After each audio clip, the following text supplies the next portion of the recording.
Primeira carta aos Coríntios, capítulo 10.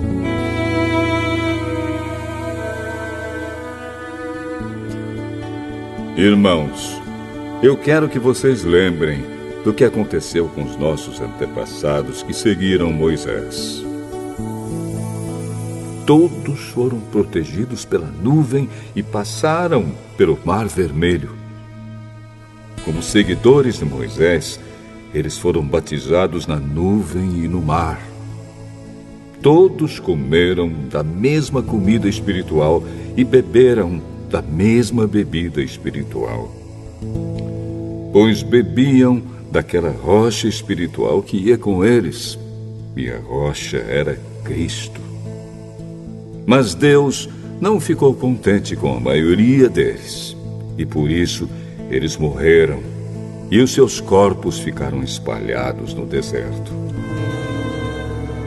Tudo isso aconteceu a fim de nos servir de exemplo, para nós não querermos coisas más como eles quiseram, nem adorarmos ídolos como alguns deles adoraram. Como dizem as Escrituras Sagradas, o povo sentou-se para comer e beber e se levantou para se divertir. Não devemos cometer imoralidade sexual, como alguns deles fizeram. E porque eles fizeram isso, 23 mil deles caíram mortos num só dia. Não devemos pôr à prova a paciência de Cristo, como alguns deles fizeram, e por isso foram mortos pelas cobras. Vocês não devem se queixar, como fizeram alguns deles, e por isso foram destruídos pelo anjo da morte. Tudo isso aconteceu com os nossos antepassados, a fim de servir de exemplo para os outros. E aquelas coisas foram escritas a fim de servirem de aviso para nós, pois estamos vivendo no fim dos tempos. Portanto, aquele que pensa que está de pé, é melhor ter cuidado para não cair. As tentações que vocês têm de enfrentar são as mesmas que os outros enfrentam, mas Deus cumpre a sua promessa e não deixará que vocês sofram tentações que vocês não têm forças para suportar. Quando uma tentação vier, Deus dará forças a vocês para suportá-la, e assim vocês poderão sair dela. Por isso, meus queridos amigos, fujam da adoração de ídolos. Eu falo com vocês como com pessoas que têm capacidade para entender o que estou afirmando. Julguem vocês mesmos o que eu estou dizendo. Pensem no cálice pelo qual damos graças a Deus na ceia do Senhor. Será que quando bebemos desse cálice, não estamos tomando parte no sangue de Cristo? E quando partimos e comemos o pão, não estamos tomando parte no corpo de Cristo? Mesmo sendo muitos, todos comemos do mesmo pão, que é um só, e por isso somos um só corpo. Pensem no povo de Israel. Aqueles que comem as coisas oferecidas em sacrifícios tomam parte juntos no sacrifício que é oferecido a Deus no altar. O que é que eu quero dizer com isso? Que o ídolo ou o alimento que é oferecido a ele tem algum valor?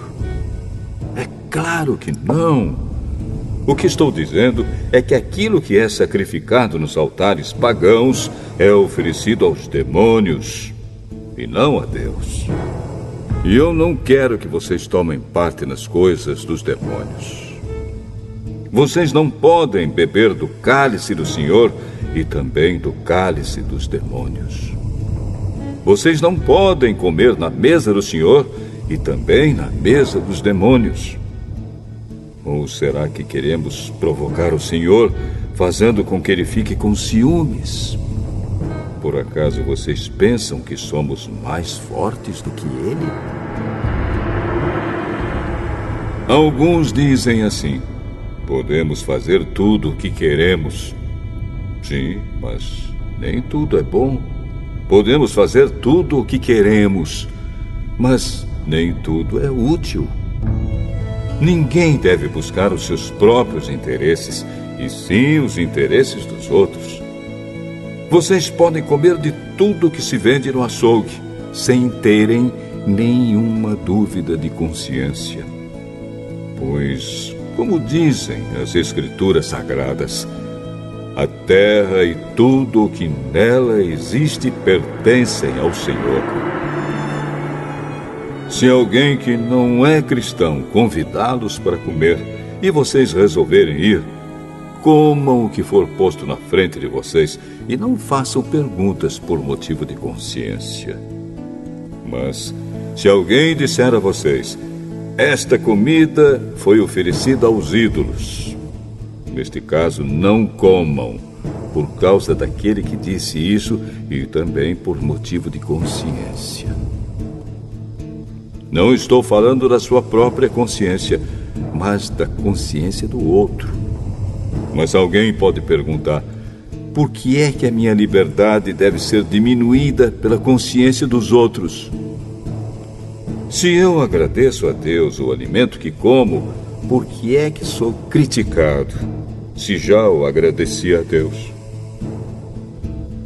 Portanto, quando vocês comem ou bebem ou fazem qualquer outra coisa, façam tudo para a glória de Deus.